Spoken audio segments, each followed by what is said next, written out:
Welcome to a One Storyteller, where real justice meets gripping storytelling. In today's explosive tale, we bring you a story that will leave you speechless. A tale of entitlement, racism, and instant karma. Imagine walking down the street, minding your own business, when suddenly a raging Karen appears out of nowhere, falsely accusing you and even raising her hand against you. Now, most people might freeze in shock. But what happens when the wrong person gets slapped? What unfolds next is a chain reaction that Karen never saw coming, one that destroys her life in mere minutes. Caught on camera, exposed in public, and served with instant justice. Trust me, you do not want to miss this. Stay locked in because this story will have you cheering by the end. And if you love justice, karma, and powerful storytelling, make sure to smash that like button, subscribe, and hit the notification bell so you never miss another A1 Storyteller exclusive. Now, sit back and get ready, because this one's going to be unforgettable. It was a bright, warm afternoon in the heart of downtown. The city buzzed with life. Street vendors calling out their specials, car horns blaring, and the chatter of pedestrians filling the air. Among the bustling crowd, Marcus Bryant walked with purpose, carrying a bag of groceries in one hand and his phone in the other. He was tall, well-built, and dressed sharply in navy blue slacks and a crisp white shirt. Despite his composed demeanor, Marcus was no ordinary man. He had served as a Marine for 8 years before retiring and becoming a self-defense instructor. Years of discipline had taught him patience, control, and above all, the importance of knowing when to fight and when to walk away. He barely noticed the woman approaching until it was too late. She was a petite, middle-aged white woman, her platinum blonde hair styled into a perfect bob, wearing expensive sunglasses, a designer blouse, and a gold watch that practically screamed privilege. She radiated an air of entitlement.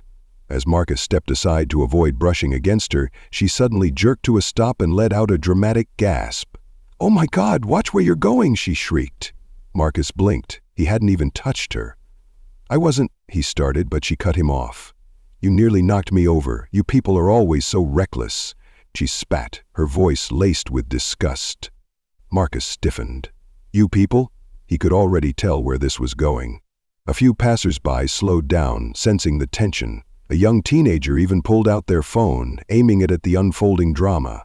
Marcus took a deep breath and remained calm. He had dealt with worse.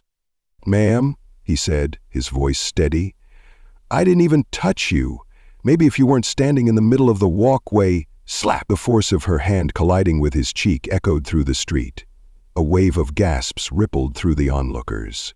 A child in a stroller turned to his mother, eyes wide with shock. For a moment, time stood still. Marcus didn't move. His jaw clenched, his body rigid, but he did not strike back. The crowd fell silent as Karen's hand connected with Marcus's face.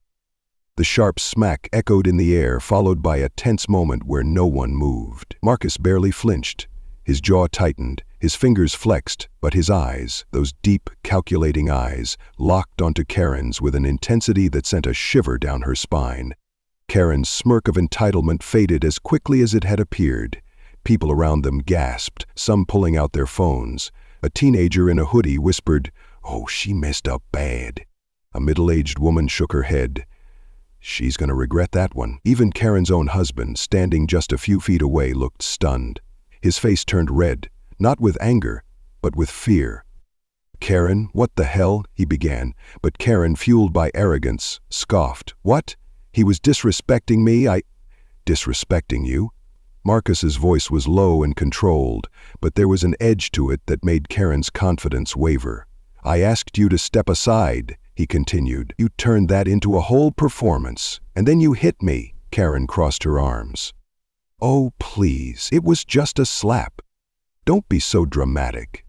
The murmurs in the crowd grew louder. "That's assault," someone muttered. "She's in trouble," another voice whispered. Marcus took a slow step forward. Karen instinctively stepped back. For the first time, a flicker of realization crossed her face. She had assumed she could get away with it, like always. But this time was different.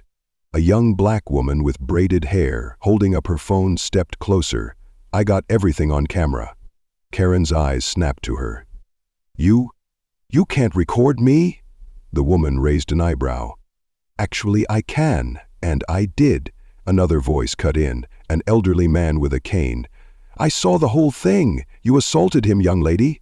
Karen whirled around. What? No, He was threatening me. I was just defending myself. A deep chuckle rumbled through Marcus's chest. Defending yourself? You walked up to me, you hit me, now you're lying. Karen's breathing quickened. The weight of the situation was crashing down on her. People weren't on her side this time. They weren't buying her lies. And then, the sirens blared. The blue and red lights flashed as a police car pulled up to the scene.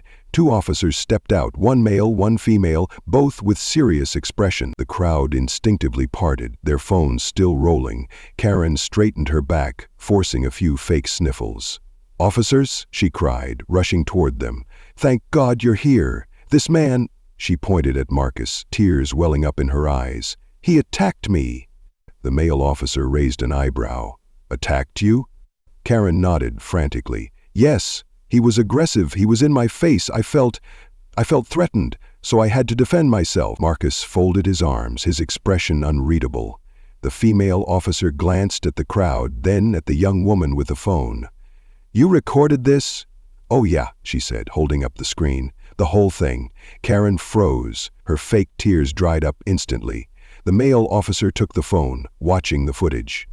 The more he saw, the deeper his frown grew. After a long, heavy pause, he looked up directly at Karen. Ma'am, he said, his voice cold, we need to have a serious talk. Karen's entire body stiffened. This wasn't how things were supposed to go. She had always gotten away with things like this before. She had always played the victim and walked away unscathed. But not today. Today, karma was watching, and it was about to strike back. Hard. Karen's fake tears streamed down her face as the officers surrounded her, but no amount of dramatic wailing could erase the reality of what had just happened. The officer holding the notepad, a burly man with years of experience dealing with entitled people, sighed deeply. He had seen plenty of liars in his time, but Karen's act was one of the worst. Ma'am, he said, his voice even, based on this footage and multiple eyewitness accounts, you're under arrest for assault and filing a false police report. Karen's face drained of color. What? She screeched, her voice shrill enough to turn heads from across the street. This is outrageous. I was the victim here. The other officer, a tall, no-nonsense black woman, arched an eyebrow. Ma'am, the only victim here is the man you just slapped. And you lied to us about it. I didn't mean it, Karen stammered. It was just, I felt threatened. He looked aggressive. The teenager recording the scene snorted. Lady, he was just standing there. You walked up and slapped him like you were in a soap opera. Marcus, who had remained silent up until now, finally spoke. His voice was calm, controlled, but with an unmistakable edge. You thought you could hit me and walk away? He shook his head. People like you have been getting away with this for too long, but not today. Karen gaped at him. Are you seriously going to ruin my life over a misunderstanding? Marcus let out a dry chuckle. Your life isn't being ruined, you're just facing the consequences for the first time. The officer behind her pulled out a pair of handcuffs and gestured for her to turn around. Put your hands behind your back. Karen sputtered, looking around desperately for someone to save her. No, this isn't happening. Someone help me. But the crowd wasn't on her side. Instead of support, she got phone cameras pointed at her, whispers of she deserves it, and even a few people outright laughing. No one's gonna help you, Karen, a woman in the crowd said. You did this to yourself. As the officer locked the cuffs around her wrists, Karen let out an ear-piercing wail. No, you can't do this to me. I know my rights. I'm a taxpayer. The officer sighed again, clearly used to this kind of tantrum. And I'm a law enforcement officer who just caught you assaulting someone on camera, so guess what? You're going to jail. Karen thrashed as they started walking her toward the police car. This isn't over, she screamed, flailing so hard the officer had to tighten her grip on Karen's arms.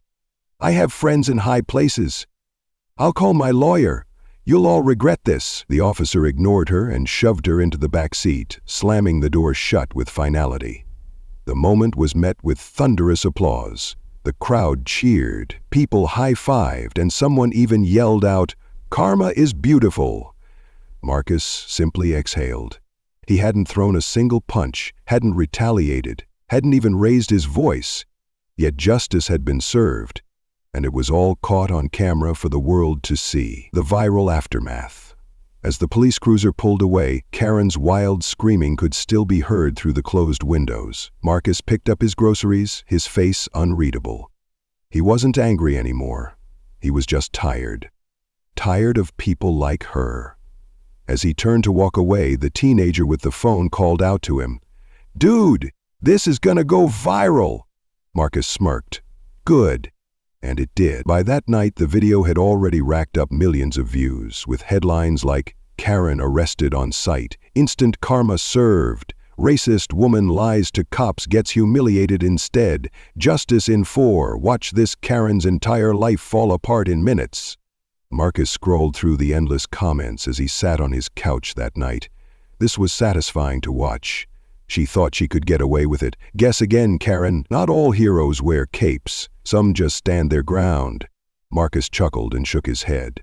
He hadn't needed to fight back. Karma had done all the work for him. Wow, what a story. This is the kind of instant karma we love to see, when justice strikes back swiftly and brutally. Karen thought she could get away with her lies, racism, and entitlement, but the universe had other plans. Not only did she get exposed on camera, but she was also arrested on the spot. Can you imagine the look on her face when she realized her entire downfall was being watched by millions online? Now, let me ask you, what do you think? Did Karen deserve what happened to her? And have you ever witnessed instant karma like this before? Drop your thoughts in the comments below, and let's get the conversation started. And hey, if you love this story and want more mind-blowing, justice-filled tales, then don't forget to smash that like button, hit subscribe, and turn on that notification bell. Trust me, you don't want to miss what's coming next. This is a one storyteller, bringing you the most powerful, jaw-dropping stories on the internet. Thanks for watching, and I'll see you in the next one. Stay safe, stay smart, and remember, karma is always watching.